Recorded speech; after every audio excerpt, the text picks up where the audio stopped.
नमस्कार, स्वागत है आपका इंडिया न्यूज 28 में। आइए बात करते हैं उत्तर प्रदेश की कुछ खास खबरों की। बांदा के नरैनी की सेमरिया कुशल की स्थायी गौशाला बनी आदर्श गौशाला। बांदा नरैनी ब्लॉक के अंतर्गत ग्राम पंचायत सेमरिया कुशल में संचालित स्थायी गौशाला अब एक आदर्श गौशाला के रूप में सामने आई है। मौके पर निरीक्षण के दौरान देखा गया कि गौशाला में गायों के लिए भूसा, हरा चारा, गुड़, नमक, चोकर एवं पशु आहार की समुचित व्यवस्था की गई है। साथ ही स्वच्छ पानी पीने की सुविधा भी उपलब्ध है। गौशाला परिसर में साफ सफाई की उत्कृष्ट व्यवस्था की गई है तथा किसी भी गाय के बीमार होने पर पशु चिकित्सा अधिकारी डॉक्टर को बुलाकर उसका समुचित इलाज कराया जाता है। निरीक्षण के दौरान मौके पर केयरटेकर उपस्थित मिले और उन्होंने गौशाला की व्यवस्थाओं की विस्तृत जानकारी दी। मौके में हमारी टीम ने देखा मानक के अनुसार योगी सरकार जो गायों को दे रही है। मौके में सभी व्यवस्थाएं पाई गई। ग्रामीणों ने मांग की कि गौशाला में केयरटेकर रूम की व्यवस्था कराई जाए और गायों की रुकने के लिए भूसा घर की व्यवस्था कराई जाए, ठंड से बचने के लिए और अच्छी व्यवस्था कराई जाए। बांदा जिला ब्यूरो हीरामन यादव की रिपोर्ट।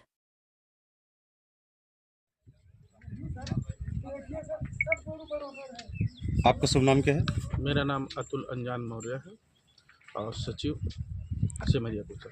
अच्छा, यहाँ जो गौशाला की स्थितियाँ हैं सचिव साहब, तो ये क्या है? ये लोग गांव के आरोप तमाम तरह के लगा रहे हैं और ये जो एक गाय आपके यहाँ बीमार पड़ी पाई गई, तो उसके बारे में क्या कहेंगे? नहीं, वो समय से उनको डॉक्टर से के द्वारा इंजेक्शन दिया जा रहा है और पशु यहाँ पर कोई डिस्टर्ब नहीं है और समय से भोजन भी दिया जा रहा है पशुओं को और साफ़ सफाई भी ठीक है। यहाँ पर कोई समस्या नहीं है। और यहाँ का जो हरा चारा, भूसा और खरी और आपका तेल, चूनी, चोकर, ये समय समय पे दिया जा रहा है? हाँ, पर्याप्त मात्रा में दोनों टाइम दिया जाता है। और कुछ कहना चाहेंगे? नहीं, बस ठीक है, कोई दिक्कत नहीं है। गौशाला ठीक। आपका शुभ नाम? धर्मेंद्र कुमार। ये कौन सा गाँव है? सेमरिया कुशल। आप यहाँ के कौन हैं? प्रधानपति प्रतिनिधि हैं? जी जी। प्रधान जी का नाम क्या है? श्रीमती पिंकी देवी। ये जो गौशाला की आज स्थितियाँ, यहाँ पे हम डॉक्टर साहब आए हुए हैं और सचिव साहब भी आए हुए हैं आपके। ये जो आरोप लगाए हैं आपके ऊपर कि एक गौवंश बीमार पड़ी है कई सालों से, कई दिनों से, तो उसके बारे में आप क्या कहना चाहेंगे? वो बीमार पड़ी है तो डॉक्टर साहब आके टाइम से उनका इलाज भी कर रहे हैं। अब मान लीजिए जो बीमार है नहीं सही हो पा रहा है तो बताइए, उसमें न तो डॉक्टर साहब कुछ कर सकते हैं ना तो हम कर सकते हैं। और यहाँ जो हरा चारा, चूनी, चोकर, तेल वगैरह, ये समय समय पे दिया जा रहा है? जी, समय समय पे दिया जा रहा है। आप देख लीजिए, स्टॉक भी रखा हुआ है। स्टॉक कहाँ पे रखा है? स्टॉक यहीं पे गौशाला पे है। ये ले प्रेजेंटी वाला रजिस्टर नहीं आया अभी तक। लेने का अभी तक है कि नहीं आया? देख के जाएंगे। हाँ, हमने लिख लिया कि रजिस्टर मिले हैं, जो 3 मिलियन का नाम लिख लिया। रजिस्टर नहीं पाए गए, वो तो यही बोले थे ना। आप आज इस सेमरिया गाँव पे आए हैं, इस गौशाला की क्या स्थिति है आपने देखा? जो ग्रामीण लोगों ने घास लगाई है, इसकी समस्या कैसे निदान होगी? मैं डॉक्टर एस के बैस, मुख्य पशु चिकित्सा अधिकारी बांदा, जिलाधिकारी महोदया के निर्देश पे मैं इस गौशाला का निरीक्षण करने के लिए आया।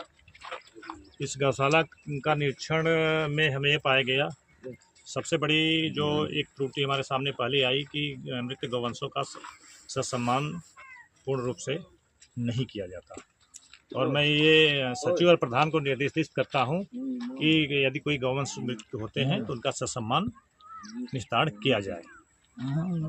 और जहां तक इंफ्रास्ट्रक्चर और खान पान की बात है, इंफ्रास्ट्रक्चर इनके पास जो शेड है बहुत छोटा है। गौवंशों की संख्या जो लगभग 60 से 65 के बीच है, उसके हिसाब से कम है। सचिव महोदय को निर्देशित किया गया कि वे तत्काल एक सेट की व्यवस्था यहाँ कराएं।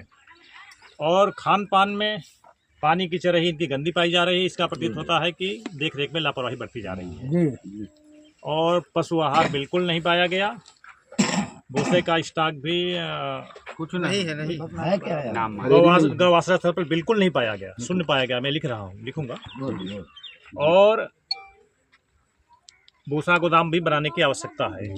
ये सचिव को निर्देशित किया जाता है कि भूसा गोदाम के तत्काल निर्माण। यहाँ की सेवक है, मतलब उसके रहने की कुछ व्यवस्था। और यदि वैसे आवश्यकता अनुसार केयर टेकर की भी रूम की बनाने की आवश्यकता है। यदि पक्का नहीं बन सकता है, तो अस्थायी रूप से जो बांस बल्ली का बनता है वो बनाया जाए। ठंड को ध्यान में रखते हुए 2 दिन के अंदर ठंड से बचाव के यहाँ उपाय करने के लिए प्रधान और सचिव को निर्देशित किया गया है। और अभिलेखों का अवलोकन करने पे पाया गया कि अभिलेख पूर्ण नहीं है, उन्हें पूर्ण करने के निर्देश दिए गए हैं। और जो भी त्रुटियां पाई गई हैं उसके लिए जो भी जिम्मेवार होगा उस पर सख्त कार्रवाई नियमानुसार की जाएगी। धन्यवाद।